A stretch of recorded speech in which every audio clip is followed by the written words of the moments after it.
Alright, this video is about simplifying fractions. And what's going to happen as you get deeper into the world of doing math with fractions is you're going to have a perfectly decent answer, and the computer or your teacher is going to mark it wrong. And you're going to say, what happened? And your teacher, that would be me, is going to say, well, you needed to simplify. So let's talk about what that means and what it is I'm looking for. And when simplifying fractions, there's kind of two things to look for, okay? The first is that mixed numbers,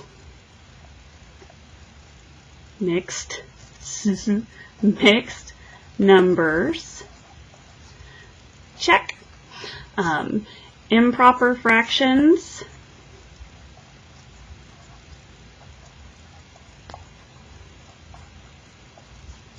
okay, so I don't want to see improper fractions. I want mixed numbers. And then the other thing I'm looking for is, well, I'm just going to say simplify, but I'm looking for the lowest terms, okay? And I'm going to explain that, okay? So before I get deeper into this lowest terms idea, at this point you should know how to go from mixed numbers to improper fractions. So if you have an answer that is a improper fraction, you need to turn it into a mixed number. Okay, so I think that if you don't know how to do that, you need to go back and watch those videos. So I'm going to focus this video on just simplifying, and that is finding the lowest terms. Okay, so let's say, let's talk about 1/2. Okay, 1/2. Okay.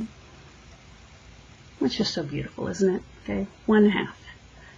Well, 1/2 is equivalent to 2/4, right? And 2/4 is equivalent to 4/8. Okay, and I could, let's see if I can, because it's starting to get kind of tiny in here. Okay. I could keep going, and now I have 1, 2, 3, 4, 5, 6, 7, 8 16ths. Okay? And when I'm saying lowest terms, I'm saying that out of all of these choices, the only one I'm going to take is 1/2. The only answer that will be marked correct on your paper is 1/2. Because all of these other numbers simplify to 1/2.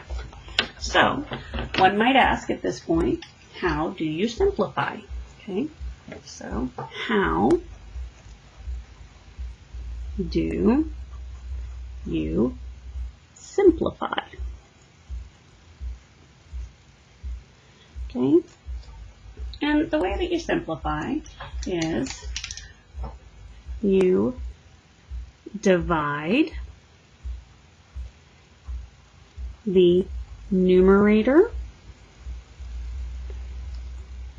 and the denominator by the same whole number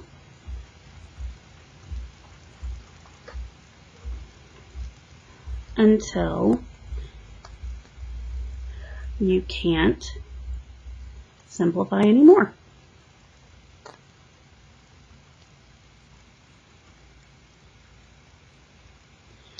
Okay. And this, by the way, okay, I'm even going to write this over here. Okay. This is where those divisibility rules we did, okay, think about divisibility rules. Okay, so if you this is where those divisibility rules are going to come in handy. Okay, so when you're dividing the numerator and the denominator by the same whole number, you might have something like 8/16. Okay, well, 8/16 can, 8 and 16 can both be divided by 2. Okay, you know that because they're both even numbers. Well, 8 divided by 2 equals 4, and 16 divided by 2 equals 8. Well, is this the most simplest term? Can 4 and 8 both be divided by something else? Well, sure, they can both be divided by 2, right? Okay, they're both even numbers.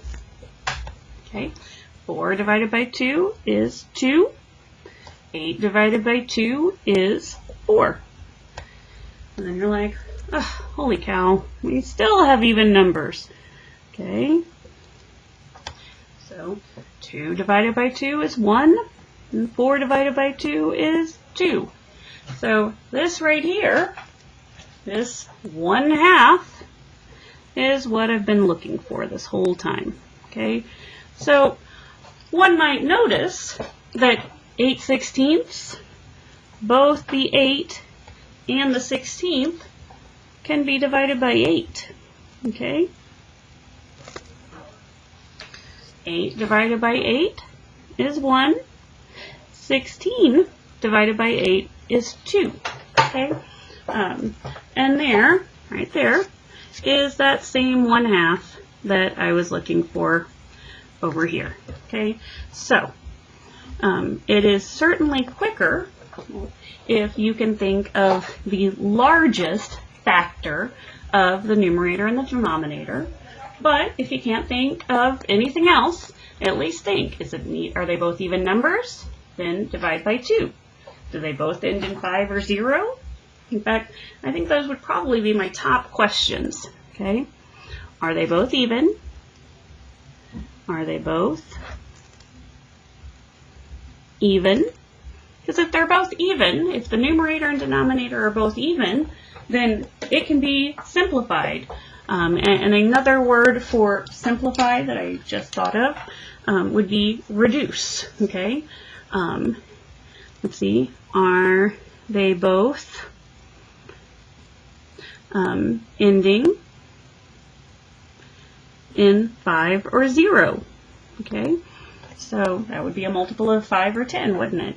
So that's where you're going to think about your divisibility rules, and you're going to keep dividing until you can't divide anymore. And that is how you simplify.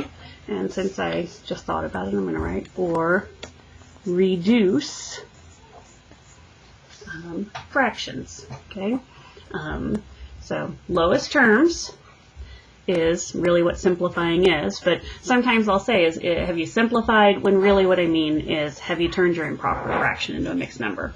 So you always want mixed numbers over improper fractions, and then you always want lowest terms.